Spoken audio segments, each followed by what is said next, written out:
Hello there. Today, reviewing a quick review of the black tea from Sun Moon Lake. It's 2017 here, but it's okay because it's a black tea, so it doesn't have to be that fresh. I mean, it's still very fresh. And well, it comes from a shop called Mad Malty in San Diego.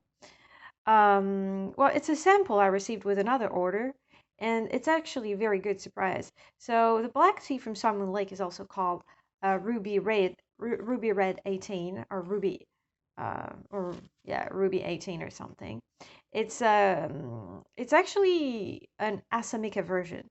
It's like there are just two plants of tea. So it's Camellia sinensis or Camellia Assamica. I'll let you read more about it on Wikipedia, but this one is actually from the Assamica version, which is very surprising, given that usually the Chinese teas or Taiwanese teas are made from Camellia sinensis, which is a bit more fruity and perfumed and lighter than heavy bodied Assam teas. So this one, yeah, actually comes from Assam, or some people say it's a hybrid between Assam and sinensis and made from Formosensis or something. Well, scientists are still debating over that. So I brewed about like 6 or 7 times. That's crazy. So this means that this is very, very good quality tea because you can get lots of brews out of it. So this is my last brew. So I left it a bit longer with less water and kind of a hot temperature, like I think I would say 95 degrees or something. So, well, I let it sleep for a long time now because it's the last brew. So I wanted to get um, everything out of it, everything that the last brew could give to me. So here you go. Here are the leaves. Now they're really flat and unfolded because, well, it's the last brew. So, but they're originally are, I'm going to show you actually how it is. So here you go. This is the ruby red tea. It has that brownish color. It's not totally black. It's like twisted long leaves that are a bit brown, and it's got this. I mean, if you know Assam well, you can tell that it's related to SMT, so it's related to the Indian version of it, but it's way more, I'd say, it's way more mellow, and it's got this sweet, malty flavor. Um, like it's kind of slightly earthy, like the Indian version, I'd say. So it's still earthy and it's got this biscuity taste, I'd say. But as it's Taiwanese and it's got a mix of sinensis inside of it, it's also, you have this sweet malty flavor, but more flowery and naturally perfumed, I'd say. So I was kind of surprised because I'm more of a green tea person. I don't drink much black teas, but I was this was a sample offered with my order, so and I'm pleasantly surprised. I didn't know much about Ruby Red. I was in Sun Moon Lake though, and a few years ago. It was a beautiful place.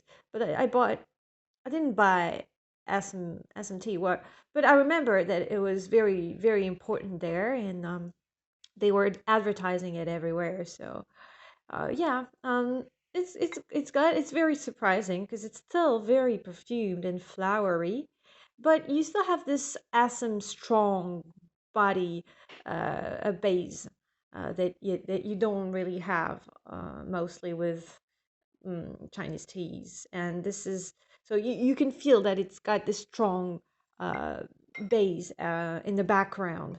So it's a tea with character here, I'd say. Not that heavily bodied like the Indian one, but it's still got the very bright, I mean, strong earthy character with the flowery part that comes out on top of it, and which is different from the Indian version. And yeah, the mouthfeel is also like I'd say creamy, and I mean the creamy part balancing the astringency of the tea. So you have two parts, It's a very well balanced tea. It's very forgiving also. You can't overbrew it that much.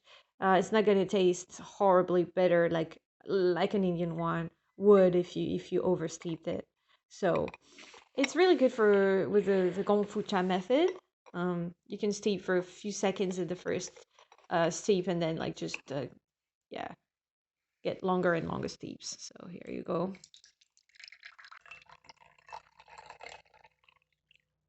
So yeah, it's got that reddish color, which is pretty a rich color.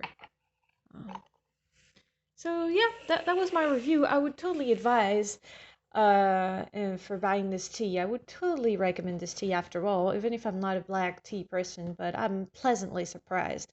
So I would gladly invite you to read more about Ruby Red and this Taiwanese variety, Camilla formosensis. This is very interesting. There have been many DNA analysis I mean, know if it's really a variety by itself or it's just a variant of Camellia sinensis. So people don't really know, but you can, as a tea taster, you can tell that it's got the body of the full Assam black teas of India, but it's got the flavor and the flowery part that Chinese teas have. So it's kind of a great mix and a good balanced tea, well balanced tea.